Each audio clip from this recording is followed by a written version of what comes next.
രാവിലെ breaking house വായിക്കുമ്പോഴാണ് Ashkar എന്ന മനുഷ്യരൂപമുള്ള ഷെയ്ത്താനുമായി തെളിവെടുപ്പ്. നിയമവ്യവസ്ഥയോട് ബഹുമാനമുള്ള മാധ്യമപ്രവർത്തകൻ എന്ന നിലയ്ക്ക് പോലീസ് കസ്റ്റഡിയിലുള്ള ഒരു പ്രതിയെ നാട്ടുകാർ കൈവെക്കുന്നത് കണ്ടാൽ തോന്നേണ്ടത് തെറ്റ് എന്ന വികാരമാണ്. പക്ഷേ പോലീസിന് വട്ടം ചാടിയ ഒരു ചേട്ടൻ അവന്റെ മൂക്കാമ്പട്ട തീർത്ത് ഇടിച്ചത് കണ്ടപ്പോൾ സത്യമായും തോന്നിയത് സന്തോഷമാണ്, തോന്നിക്കൂടാ അപക്വമാണ്. നാളെ സ്കൂൾ തുറക്കുമ്പോൾ കൊണ്ടുപോകേണ്ട ബുക്കും പുസ്തകങ്ങളും ബ്രൗൺ പേപ്പർ ഇട്ട് പൊതിയുന്ന മകളെ കണ്ട് രാവിലെ വീട്ടിൽ നിന്നിറങ്ങിയ ഒരു അച്ഛന്റെ വൈകാരികത കീഴടക്കിയതാണ്. സന്തോഷം പാതകമെങ്കിൽ പ്രേക്ഷകർ ക്ഷമിക്കണം. 1.5 വയസ്സ് മാത്രം പ്രായമുള്ളൊരു കുഞ്ഞാണ്. ഏതോ പ്രേത സിനിമയിൽ കാണും പോലെ വാടകയ്ക്കെടുത്തൊരു ചെകുത്താൻ വിലാസം വീട്ടിൽ. ആ കുഞ്ഞ് ഓരോ ദിവസവും അനുഭവിച്ച യാതനകൾ, വേദനകൾ വെറുതെയെങ്കിലും ഓർക്കാനാവുമോ? ഓർമ്മയുറക്കാത്ത പ്രായത്തിൽ എത്രയധികമാണ് വേദന. പഞ്ഞിക്കെട്ട് പോലെ ഇച്ചിരിപ്പോന്നൊരു പൊടിക്കുഞ്ഞിന്റെ ശരീരത്തിൽ എണ്ണിപ്പറഞ്ഞാൽ 51 മുറിവുകളാണ്. കുഞ്ഞു കാലടിയിൽ ഓരോ വിരൽത്താഴയും സിഗരറ്റ് കുറ്റിയിൽ കുത്തിപ്പൊള്ളിച്ച വ്രണങ്ങളാണ്. കയ്യിൽ കിട്ടിയ കമ്പും കോലും കൊണ്ട് അടിച്ച് തൊലിപൊളിഞ്ഞ മുറിവുകൾ ആഴവേദനയുടെ ചോരകല്ലിക്കലാണ്. മൂർച്ചയുള്ള എന്തോ കൊണ്ട് കുത്തിക്കീറിയ മട്ടിൽ ജനനേന്ദ്രിയത്തിൽ ആഴത്തിലാണ് മുറിവ്. ഒടിച്ചു കളഞ്ഞ 2 കുഞ്ഞിക്കൈകൾ, തലയിൽ നീർക്കെട്ട്, ചതവ്, മുറിവ്. കൊല്ലാക്കൊല ചെയ്ത് കൊന്നതാണ്.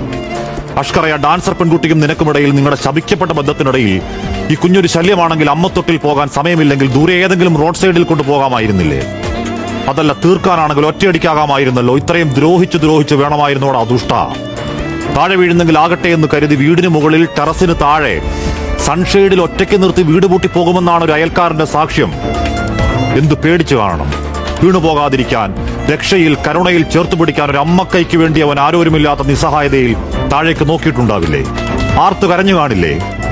ഈ കണ്ട കൊല്ലാക്കൊലയ്ക്ക് അത്രയും പങ്കാളിപ്പണി ചെയ്ത സ്ത്രീയെ ഇനി അമ്മയെന്ന് വിളിക്കരുത്. വിളിച്ചാൽ ആ സെമിത്തേരിയിൽ ഉറങ്ങുന്ന കുഞ്ഞിനോട് ചെയ്യുന്ന അപരാധമാണ്, അനാദരവ്. ആ കുഞ്ഞ് മരിച്ചെന്നറിഞ്ഞപ്പോ തന്നെ വീട് കഴുകി ഇറക്കി തെളിവൊക്കെ ഇല്ലാതാക്കിയത് അവന്റെ അമ്മയും സഹോദരിയും, മനുഷ്യരല്ല, ചെകുത്താന്റെ വംശപരമ്പര. അതിനു മുൻപ് നല്ല പ്രായത്തിലൊരു കൊച്ചിനെ കല്യാണം കഴിച്ച് തലപിടിച്ച് തറയിലടിച്ച് കോമയിലാക്കി കിടത്തിയ ഒരു തെമ്മാടിയെ ചങ്ങലക്കിടാൻ ഈ സിസ്റ്റത്തിന്, ഈ നാറിയ സിസ്റ്റത്തിന് കഴിഞ്ഞില്ലെങ്കിൽ ഈ കാലന്റെ മനുഷ്യരൂപം ഇത്രയധികം ക്രൂരത ആ കുഞ്ഞിനോട് കാണിച്ചിട്ട് അയൽക്കാരോ ബന്ധുക്കളോ നാട്ടുകാരോ പോലീസോ സംഘടനകളോ ആരും അറിഞ്ഞില്ലെങ്കിൽ അഷ്കറും അഖിലയും മാത്രമാണോ പാതകത്തിന്റെ പങ്കുകാർ? എത്രായിരം മനുഷ്യരാണ് മക്കളില്ലാത്ത വേദനയിൽ കുഞ്ഞിക്കാലിന് കാത്തിരിപ്പ്. എന്നിട്ടും അവർക്കൊന്നും കിട്ടാതെ ഏതോ നരകത്തിൽ പോയി പറന്ന് കുഞ്ചിക്കലെന്തെന്നറിയാതെ, സ്നേഹമെന്തെന്നറിയാതെ, എരുതീ വേദനയിൽ ദേഹം മൊത്തം തറഞ്ഞ മുറിവിൽ ചോര വാർന്നെങ്കിലും നീ രക്ഷപ്പെട്ടു പോയതാണ്. ഇതൊരു കരുണയില്ലാത്ത ലോകം.